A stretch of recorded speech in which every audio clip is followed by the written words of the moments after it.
Sobat Tani, saat ini saya berada di peternakan domba di kawasan Sukabumi, Jawa Barat milik seorang peternak muda, di mana konsep bisnis peternakan domba di sini bukan menghasilkan pedagingnya saja, namun juga kotoran hingga urinnya bisa dihasilkan menjadi pupuk padat dan pupuk cair. Bahkan bisa menghasilkan biogas untuk kebutuhan rumah tangga. Nah, seperti apa konsep bisnis peternakan domba? Kita langsung saja yuk temui pemiliknya.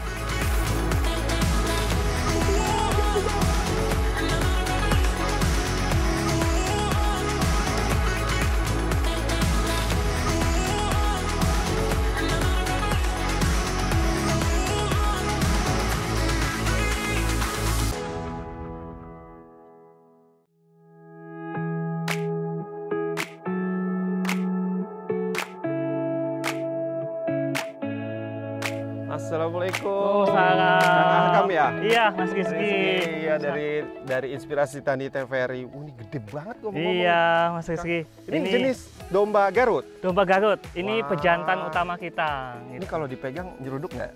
Ya, biasanya kalau sama orang baru. Orang baru? Ini. Oke, kenalan dulu Oke, berarti kenalan ya. dulu ya. Kita udah di Bodogol Farm, Iya, Edu Farm. Ini Bodogol maksud Edu Farm. namanya ada artinya nggak nih, Kang? Apa Bodogol ini nama daerah atau apa? Iya, sebetulnya Bodogol ini nama daerah. Di salah satu oke. daerah di Desa Benda. Heeh. Dan kita sebenarnya sudah melakukan bisnis itu ada di sana juga.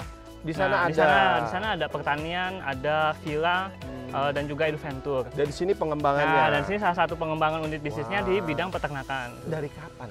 Kita ini berdiri 2021. 21. jadi Pas pandemi berarti pas ya. pandemi, Apa betul. karena pandemi menjadi alasan utama hingga bisnis domba ini, Kang? Betul, karena memang ketika pandemi, isu tentang ketahanan pangan kan semakin kuat, Kuat. Oleh karena itu, ya salah satunya ketahanan pangan itu ya tadi di sektor pertanian dan peternakan. Nah, bagaimana gitu. prospeknya? Dari awal sampai sekarang tuh di titik perkembangannya seperti apa sih, Kang, bisnis ini? Oke, jadi memang kalau aspek dari peternakan itu sendiri, kita menyebutnya bisnis panjang zaman. Karena kita sendiri, karena saya sebagai orang Islam gitu ya, prospek bisnis gitu seakan-akan sudah dijamin. Kan ada momen kurban, akikah, kebutuhan dan sebagainya. Iya, Kalau dari gitu. Pasti ada ya. Pasti ada. Bukan, ini konsepnya, Kang, apakah hanya fattening atau penggemukan atau ada breeding juga di sini? Oke, jadi memang kita ini kalau dari bisnis ternaknya kita ada 4. Ada pertama breeding, itu pengembang biakan, kedua itu fattening, yang ketiga trading, dan yang keempat itu wisata edukasi. Saya pengen lihat langsung ke kandangnya, Kang. Boleh. Yang konsep kandang modern itu seperti apa sih, Kang? Betul. Berarti kita masuk ya. Siap. Oke, let's Mari, go, Kang. Mas.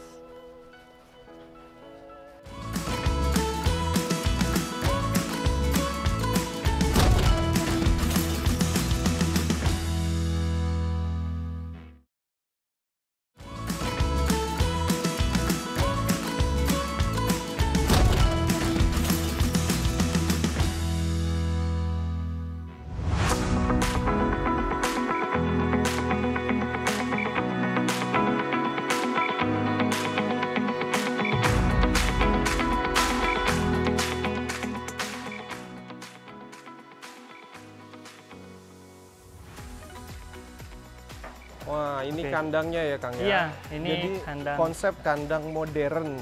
Jadi Betul. dikatakan modern tuh di mananya, Kang? Oke, jadi yang kenapa kita katakan kandang modern, karena kita itu sudah menerapkan instalasi pemisah antara inti dan urin yang kita pasang di bawah kandang. Oh iya ya, Betul. ini jadi semua kotoran dan urinnya langsung turun dan itu langsung otomatis terpisah ya? Ya, otomatis terpisah dan terkumpulkan secara sempurna. Gitu. Makanya di sini baunya agak minim. Nah Betul iya, nggak? ini biasanya kan kalau domba atau kambing itu kan baunya Betul. benar-benar menyengat ya. Ini Iya.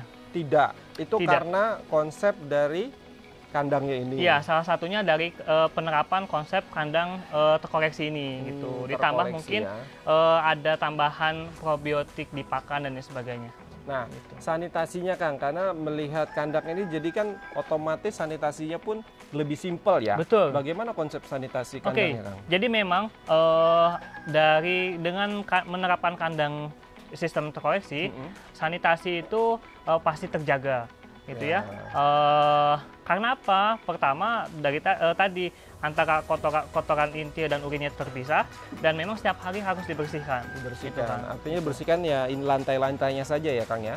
Iya. Dan itu relatif mudah ya. Betul. Untuk dengan luas kandang sebesar ini, berapa orang untuk pegawainya atau karyawan untuk bisa mengerjakan baik itu pembersihan segala macam gitu. Kalau tim kita ini ada 3 orang. 3 orang. 3 orang. Cukup 3 orang.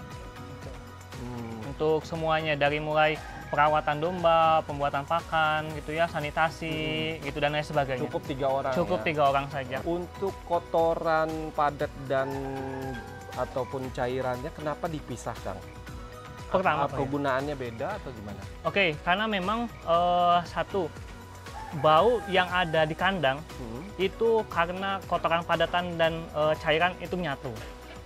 Itu pertama itu yang menimbulkan bau. Nah, kita menginginkan kandang itu minim bau. Makanya kita menerapkan kandang sistem terkoreksi. Selain itu juga karena kita menginginkan kandang yang lebih bersih. Dan lebih sehat. Itu untuk ternaknya. Itu akan memudahkan kita juga untuk memantau kesehatan ternak. Karena salah satunya pemantauan kesehatan ternak itu dari kotorannya. Dan yang paling penting adalah kenapa kita menerapkan sistem instalasi terkoreksi ini, kita bisa memanen secara maksimal limbah dari ternak itu sendiri. Yang kita bisa olah dan bisa menaikkan nilai manfaatnya dan tentunya nilai ekonomi. Oke, itu berarti nanti kita akan bahas lebih rinci tentang pengolahan limbahnya itu. Betul. Ya. Nah, saya penasaran mengolah pakan ini, Kang. Betul. Pengolahan pakan utamanya bisa kita lihat, Kang? Siap, monggo. Ada ya? Di sana. Mari, Kang. Mari.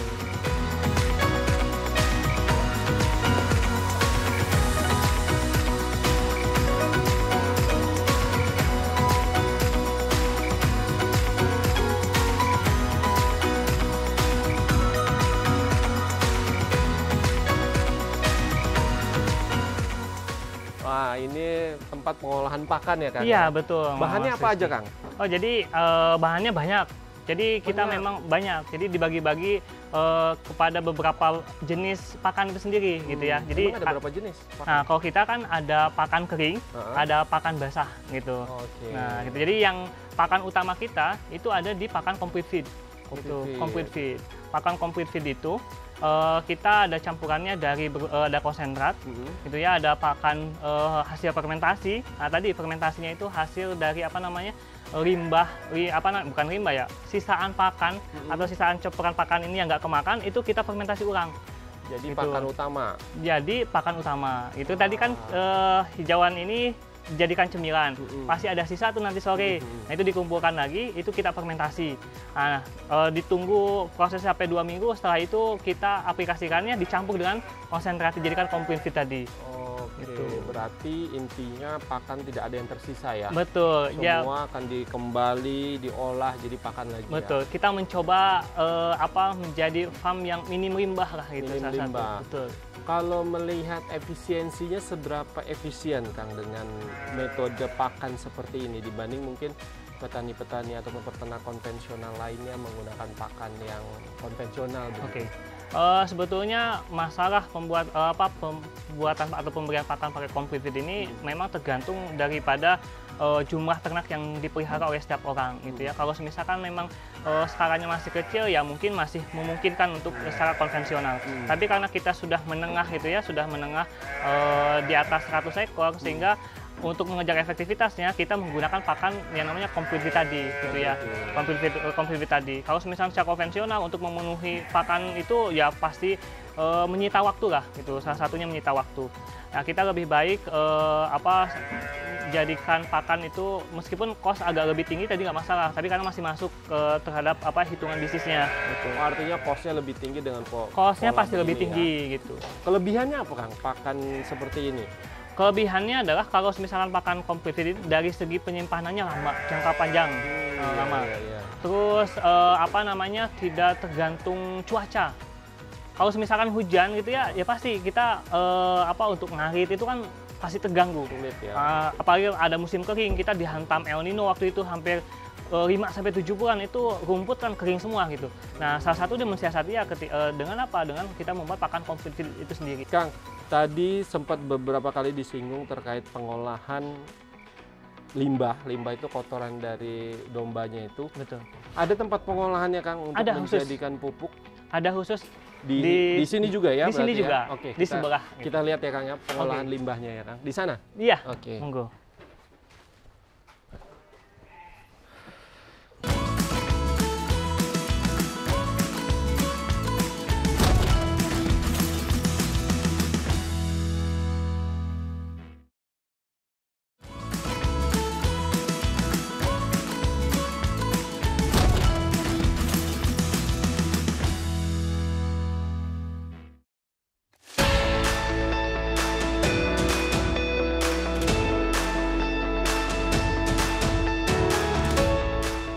Sobat Tani, saat ini kita sudah di tempat apa, Kang, namanya kan ruang pengolahan limbah padat. Di sini selain peternakan dombanya, ternyata limbah ataupun kotoran dombanya diolah juga ya, Betul. Kang. Apa saja pengolahannya dan bagaimana tahapannya? Dan Oke. ini Kang siapa, Kang? Kang Epul. Kang Epul. Iya. Berarti yang khusus untuk mengolah Bapuni nanti. Bapuni. Bapuni. Salah Jadi satu. kata kopinya limbah ya. Ah, ini. betul. Nah, Kang Akam, apa aja nih produknya dan bagaimana pengolahannya, Kang? Oke, jadi di sini ada beberapa produk hasil dari manajemen pengolahan limbah ternak yang ada di kita. Itu ada pengolahan limbah padat dan cair. Nah, kalau ini hasil fermentasi urin murni. Oh, Gitu. dari urinnya ya? Ya, gitu. Dari urin domba, tadi kan karena kita pakai kandang sistem koleksi, urinnya itu bisa ketampung, ya terpisah dan ketampung secara sempurna. Dan kita fermentasi dan jadi pupuk POC. Nah, ini ada olahan pupuk padat. Olahan pupuk padat ini berbagai macam sebetulnya ya. Ada yang digiling, ini ada yang digiling, Mas Rizky. Dan ada juga yang masih bentuk serintil. Itu masih bulat-bulat. Kotoran ya. Betul. Tapi sudah diolah Tapi sudah olah. Ini dua-duanya sudah masuk proses tahapan fermentasi. dan sudah matang ya. Sudah bisa matang. diaplikasikan Betul. ke tanaman apapun ya. Betul. Dan yang selanjutnya ada ini bapuni tadi. Oh, bapuni. Iya, ada bapuni. Nah, kalau bapuni balok ini pupuk organik. iya, balok pupuk organik. Kita sebutnya namanya balok pupuk organik atau bapuni. Nah, jadi kalau bapuni ini kotoran ternak, Mas Rizky, coba dilihat. Oh, Pegang. iya ya. Itu. Baunya pun bisa dibilang hampir nggak ada ya. Iya, karena sebelum kita buat atau dicetak, dipadatkan itu sudah proses fermentasi tadi. Oke. Itu. Jadi ini kotoran padat atau pupuk yang sudah melewati proses fermentasi lalu dipadatkan. Nah, Kang Epul, Ya. gimana cara buatnya nih, Kang? Ini Cara- kayaknya saya kenal nih. Oh, itu Pupuk apa? tepung bapuni ya. Tepung terigu. Iya, tepung Keranji. bapuni. Oh, Keranji, tepung keranji ya, keranji. keranji. Nah, gimana Tepung Kang keranji. Epul bikinnya, Kang Epul? Caranya kita harus masak dulu air ya. Oh, masak air. Iya. Oke, masak Terus, air. Ini bahan-bahannya Bahan-bahannya ini kotoran kambing murni. yang sudah murni yang sudah digiling, dihaluskan ya kan. Terus campurannya sama ini tepung keranji, terus dicampurkan ke sini. Jadi bahannya kotoran murni, tepung Iya. kanji, terus apa lagi? Air. Air ya, Air panas. air panas. Kita harus memanaskan air. Ya, air panas. Oke, terus habis air panas Iya. diaduk. Setelah diaduk, didiamkan Didiamkan aja. aja. Atau apa lagi selain bahan yang tadi? Tiga Bahannya itu? cukup ini aja, Oh, 3 tiga aja. itu aja. Ya, 3 bahan aja. Satu Setelah ini dicampurkan, Heeh. terus dikasih air, dicitak. Jadilah seperti Ya, ini. jadilah seperti itu. Oh, jadi intinya ini hanya dari kotoran murni, Murni, dan ya, tepung dan kanji. tepung kanji, ya. Ada campuran lain? Tidak ada, Tidak ada. tidak ada Tidak campuran ya. lain. Nah, proses dari ini sampai jadi bapuni ini berapa lama, Kang Epul? Kurang lebih lah 1 minggu, 1 minggu? ya atau 3 hari. Sudah. Ya, sampai kering aja, sampai mengering, nggak dijemur. Harus dijemur? Ya, harus dijemur sampai harus mengering. Ya. dijemur. Jadi, Setelah dicitak, dibawa, dijemur, ditaruh di tempat panas gitu. Udah siap dikemas. dikemas Ya, ya. dikemas. Ini tempat padat, Kang Akam. Saya pengen lihat tempat pengolahan pupuk cairnya. Ada Oke. juga bisa menghasilkan biogas ya. Kang? Betul, Mas Rizky. Nah, itu gimana caranya, Kang? Oke. Tempatnya di mana? Tempatnya di sebelah Mas Sebelah Rizky. ya. Oke, kita Terima kasih, lanjut. Kang Epul. Ya, ya, sama-sama.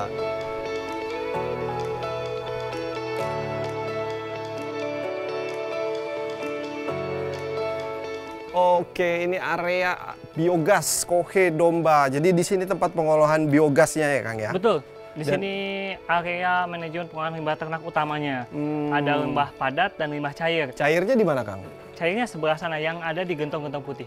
Oh, ini Tokan-tokan penampungan putih. ya. Betul. Berarti harus difermentasi dulu juga. Betul. Oke. Nah, yang jadi penasaran ini pengolahan biogasnya, Kang. Ini Betul. seperti apa sih, Kang? Oke, salah satu pemanfaatan dari limbah kotoran ternak itu adalah biogas juga.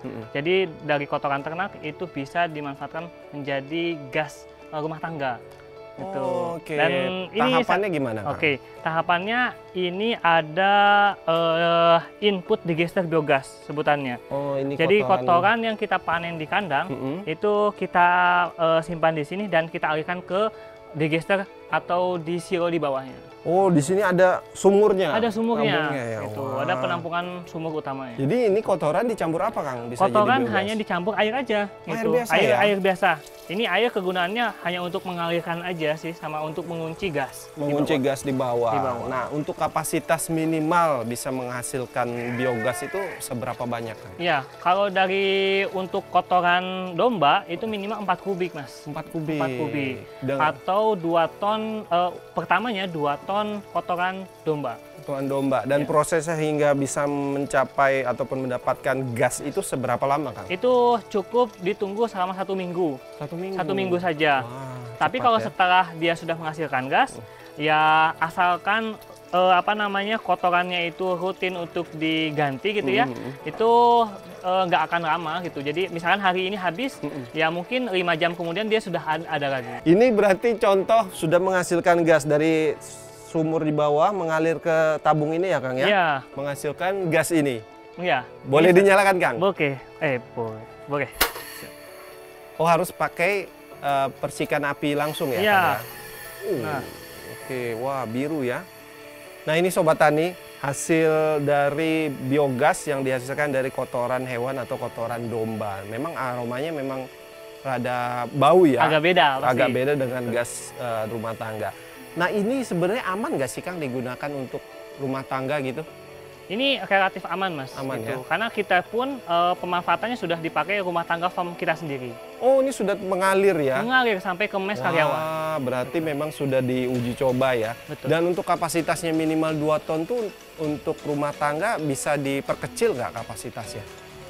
Minimal gitu. Itu sudah minimal kalau untuk kotoran domba. Kotoran Kalau mungkin domba, kotoran sapi mungkin masih bisa. Masih Tapi bisa. kalau kotoran domba dengan jangkauan rumah tangga 50 meter dari digester itu minimal 2 ton atau 4 kubik.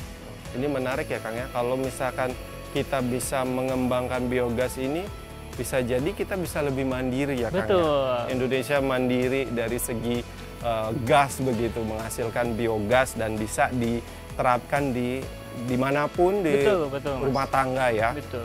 Oke, Kang, kita sudah bahas biogas. Tentunya ini menjadi salah satu inovasi yang sebenarnya perlu dikembangkan lagi ya, Kang. Betul. Ya? Tadi Kang sempat menjelaskan dari model pupuk padat yang dipadatkan itu. Nah, untuk penerapannya di perkebunan itu seperti apa, Kang? Oke, nanti kita akan lanjut ke beberapa demplot pertanian sayur dan buah. Jadi ini hasil dari olahan itu sudah kita aplikasikan sendiri di demplot-demplot kebun sayur dan buah yang ada di Bodogo Farm. Oh, berarti ada pertaniannya juga Betul, ya? ada pertaniannya langsung. Kita ke sana, Kang. Oke, let's Mari. go. Sana sini ya.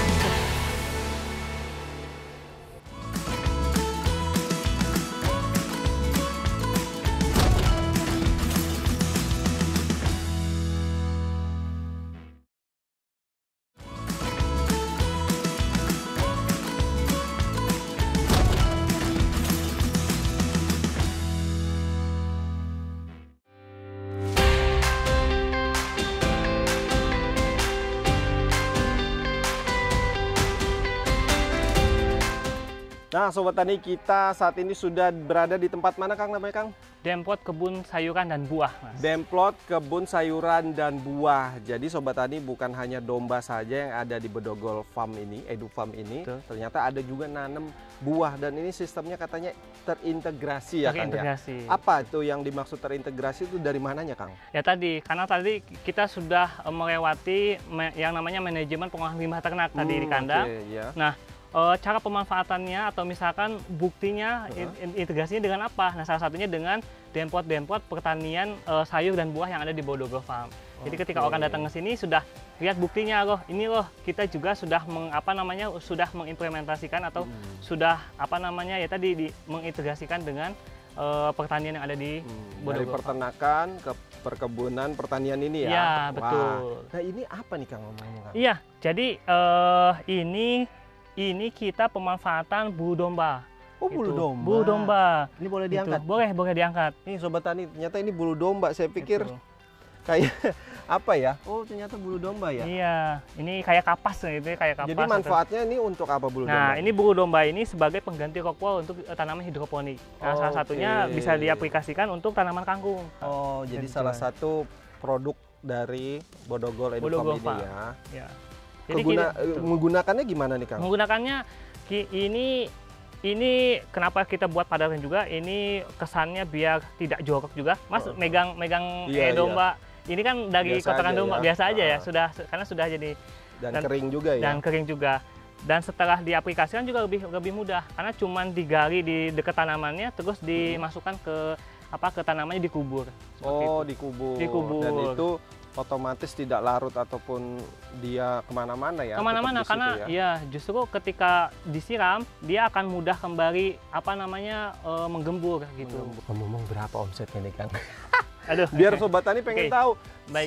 semenjanjikan itu loh dengan konsep bisnis dari pedaging tapi bisa dimanfaatkan keseluruhan dari domba itu. Siap. Bagi kami yang tergolong masih pemula lah gitu ya di peternakannya, ya kita masih ada di angka 500 sampai 1 miliar per tahun. Per tahun Per ya, tahun, dan itu akan gitu. terus berkembang Betul ya. gitu. Oke, berarti kalau bisa dibilang untuk Sobat Tani, Kang Ahkam, seberapa menjanjikan sih bisnis ini dan potensi kedepannya itu seperti apa sih usaha ini? Oke, buat semuanya ya tentunya masyarakat di Indonesia ya tadi peluang di peternakan itu sangat terbuka lebar gitu ya, dan di sektor domba ini masih hampir sekarang itu situasinya pelaku-pelakunya itu usia tua. Usia tua. Oleh karena itu sebuah peluang besar bagi kita generasi muda untuk terjun ke sana, menggantikan mereka pasti tentunya. Ditambah dengan potensi pasar yang sangat besar. Apalagi sektor pasar yang paling besar sekarang itu kan di sektor kuliner dan akikah. Itu harian sangat menjanjikan itu, Mas. Gitu Dan kan? itu permintaan tinggi tapi produksinya masih rendah ya? Masih kalau di rendah Indonesia ya? gitu ya. Betul, masih sangat rendah.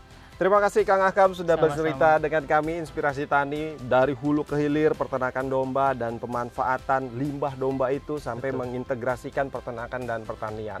Siap. Dan Sobat Tani, itulah kisah inspiratif dari Kang Ahkam selaku peternak muda yang berhasil menciptakan sebuah edufarm bahkan menjadi agrowisata di kawasan Sukabumi, Jawa Barat. Kami harap informasi ini dapat menginspirasi Anda. Sampai jumpa di episode berikutnya.